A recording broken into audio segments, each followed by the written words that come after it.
பிறர் உங்களுக்கு என்ன செய்ய வேண்டும் என்று நீங்கள் விரும்புகின்றீர்களோ அதையே பிறருக்கும் செய்யுங்கள்.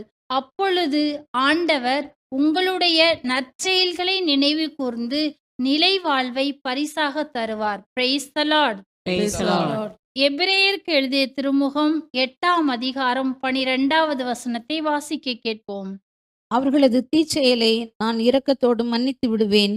அவர்களுடைய பாவங்களை இனிமேல் நினைவு கூற மாட்டேன். Praise the Lord. Praise the Lord. பிரியமானவர்களே, ஆண்டவர் உங்களுடைய பாவங்களை நினைவு கூற மாட்டேன் என்று கூறுகின்றார். அதுபோல பிறர் உங்களுக்கு செய்த குற்றங்களை நீங்கள் ஒருபோதும் நினைவு கூறாதீர்கள். பிறர் உங்களுக்கு செய்த எல்லா நன்மைகளையும் ஒன்று ஒன்றாக நினைத்து எல்லாவற்றிற்கும் நீங்கள் நன்றி நிறைந்தவர்களாக இருங்கள். நன்றி சொல்லுங்கள். ஆண்டவராகிய இயேசு கிறிஸ்து உங்களை நிறைவாக ஆசீர்வதிப்பாராக. ஆமென்.